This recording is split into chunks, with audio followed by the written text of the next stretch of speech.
Welcome to the League of Legends Champion Spotlight, featuring Gangplank, the Saltwater Scourge.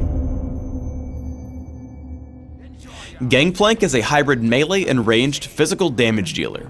His main strengths are great mobility, high damage output, and an ultimate that can be cast anywhere on the map. Gangplank's passive is Grog-Soaked Blade. Every attack that Gangplank makes places a stack of Grog-Soaked Blade on his target, up to a cap. Each stack damages and slows the movement of whoever's been struck. Parlay shoots target enemy with Gangplank's pistol, dealing damage. This shot applies on-hit effects such as Sheen, Lifesteal, and Grog-Soaked Blade.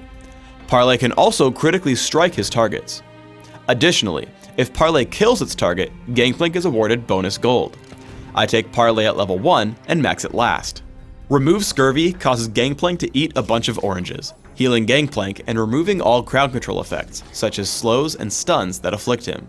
Raise Morale passively gives Gangplank increased attack damage and movement speed. When activated, Gangplank gains an even larger bonus to these stats, and grants a smaller bonus to nearby allied champions as well. I take Raise Morale at level 2 and max it by level 9. Cannon Barrage marks an area on the map for a few seconds, slowing all enemies in the area and causing cannonballs to fall randomly in the area, damaging anything they strike. Cannon Barrage can be cast anywhere in the game, regardless of how close it is to Gangplank. With a Rune and Mastery build focused on early damage output and durability, you can easily push around most lane opponents. Once Scion blows his stun, I push in with Parlay and activate Raise Morale for bonus movement speed and damage. Because of Grog-Soaked Blade's slow, I'm able to keep up with him as I take down his health bar and force him to recall, giving me free space to farm. Because Parlay gives you bonus gold whenever it kills a unit, you want to use it to farm minions whenever you can.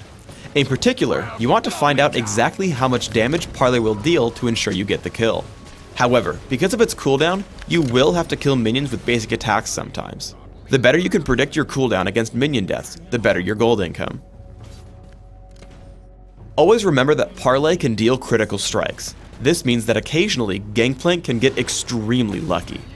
Volibear dives me with Exhaust. I run until it times out, then turn for a Parlay and a basic attack. My 4% critical chance for masteries triggers on both, and I get a completely free kill. When building mostly for damage, don't rely on Remove Scurvy to keep you alive in a team fight.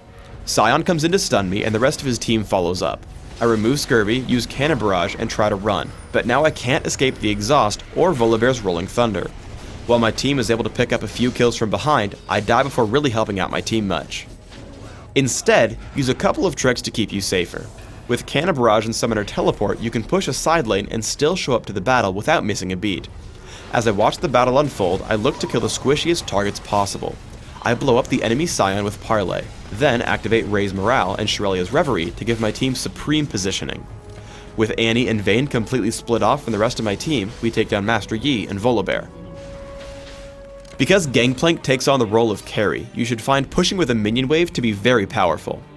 I'm able to earn a lot of gold, pushing up the minion wave to the windmill and fiddlesticks. Whenever he leaves the turret, I push in with Parlay and Grog-Soaked Blade. However, I don't want to dive the turret until I have minions to capture it, so I continue farming. Once they have started capturing the turret, I push in until I notice him channel Crowstorm. Once that ends, I can tank and out-damage drain with Cannon Barrage and Parlay, killing him underneath the windmill and taking the capture. As we get into a teamfight around the windmill, I aim for the squishy targets on the enemy team. I Parlay Twisted Fate and remove Scurvy his stun. Then I activate Youmuu's Ghostblade and take him down almost immediately. Exhaust and Cannon Barrage help me make short work of Volibear as well, leaving just me and Fiddlesticks. Unfortunately, Fiddlesticks is guaranteed to win a fight against me due to his larger health pool. However, a combination of Parlay, my movement speed, and remove Scurvy allow me to waste his time until reinforcements show up. You can use Cannon Barrage to stop enemy captures.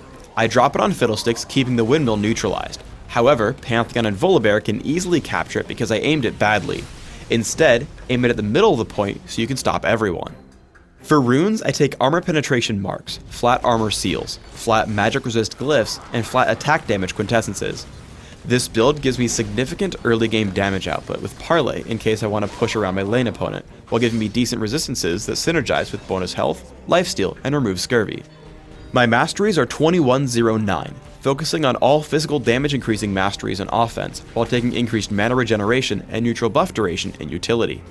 I take Exhaust and Teleport on Summoner's Rift, while subbing out Teleport for Surge on Dominion. In Classic, I open with a Regrowth Pendant and Health Potion, upgrading to Philosopher's Stone. I look to grab cooldown reduction through Ionian Boots of Lucidity and Brutalizer.